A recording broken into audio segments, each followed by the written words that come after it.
অবস্থা খুবই খারাপ বর্তমান। আজকে 5টা দিন মাছের মানে পানির অবস্থা, পানি নামে না। আজকে 5 দিন ধরে ওই মাছের উপরে ভাত ফাঁকায় খাইতেছে।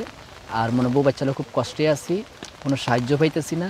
আর 5টা দিন ধরে মনে করেন আমরা যে বৃষ্টি দিয়ে মাছের আড়ত সব চলে গেছে গা, প্রায় 1 লাখ টাকার মতো আমার মাছ চলে গেছে, কোনো মাছের কোনো হদিস নেই। আমি আমার জন্মের পরে 2004 সালে এরকম বন্যার ভয়াবহ পরিস্থিতি দেখছি। আর বর্তমান 2024-এ 2004-কেও হারিয়ে গেছে বর্তমান পরিস্থিতি, যা আমাদের জনজীবন খুবই বিপদাপন্ন। এভাবে পানি থাকলে আমাদের বেঁচে থাকার জন্য বিশুদ্ধ পানি বা খাবার, রান্নাবান্নার সমস্যা হইতেছে, বিশুদ্ধ পানির অভাব পড়তেছে। আরও অনেক সমস্যা পড়বো আমরা সামনে, যা পরিস্থিতি দেখতেছি। পানি তো দিন দিন বাড়তেছে, কমার কোনো সম্ভাবনা দেখতেছি না। আমরা তো ঘর থেকে বেরোতে পারি না, বাচ্চা কাচ্চা নিয়ে আমরা তো অসুবিধা আছি। পাক শাক কিছুই করতে পারতেছি না, খাওয়া দাওয়া করতে পারতেছি না। আমাকে বড় অসুবিধা যাইতে আছে, ঘর থেকে বেরোতাম পারি না। শুকনা খাবার নিয়ে আসলাম বাজার থেকে। খাওয়ার তো কিছু জোগাড় করতে পারি না, চুলা চাকরি সব পানির তলে। এমন কোনো রকম আসি আর কি, পাইগের পানি, বাড়ির ভিতরেও পানি।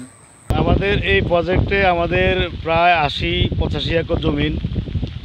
আমাদের এই প্রজেক্টে আমাদের মাছের চাষের হিসেবে আমরা প্রায় 6 থেকে 7 কোটি টাকার প্রজেক্ট আমাদের।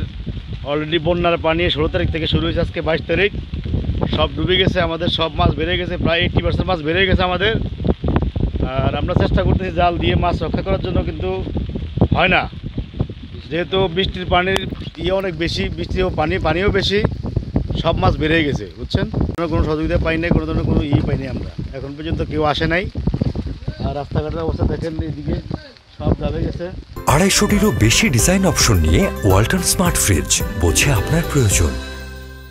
আমরা অতীতে এই ধরনের আজকে 20 বছর যাবত আমরা মাছের চাষ করি, এই ধরনের কোনো বন্যা কবলিত আমরা হই না। এই কারণে আমরা কোথাও একটু অপ্রস্তুত ছিলাম। এতটুক পানি হবে যে বেড়ির উপরে 1 হাঁটু, 1 নালা, এটা আমরা কখনো কল্পনা করি না। আমরা হঠাৎ করে বেড়ে গেছে 1 ঘন্টার ভিতরে সকল মানে গিরের বেড়ি বাঁধ, রাস্তা, ফিজ করা রাস্তা পর্যন্ত 1 হাঁটু পানি। তো এই সমস্ত সাথে জাল দিতে যায় এর পূর্বে মাছগুলা বাইরে গেছে। আমাদের যে গেরগুলো আছে, দিঘি আছে, পুকুর আছে, পুষ্কনি আছে, সব মিলে আমরা একটা গ্রুপ পার্টনারে ব্যবসা করি। পার্টনারের সংখ্যা 5 জন। এই 5 জনের আনুমানিক 6 কোটি টাকার উপরে মাছ নদীতে চলে গেছে। বাকিটা হয়তো খরা ধরলে আমরা বুঝতে পারবো যে কম মার বেশ হইতে পারে। প্রজেক্টটা আমি মনে করেন যে নিয়েছিলাম 60,000 টাকা দিয়ে, 1 বছরে 30,000, 2 বছরে 60,000। মাছ ফলাইছি প্রায় 1,80,000 টাকা। বর্তমানে এখন মাছ এটাতে প্রায় 4 লাখের মতো। সালাম নিয়ে ধরলাম, লাভটা না ধরলাম, সবগুলো মাছ 3.5 পয়সা গেছে পানি হচ্ছে।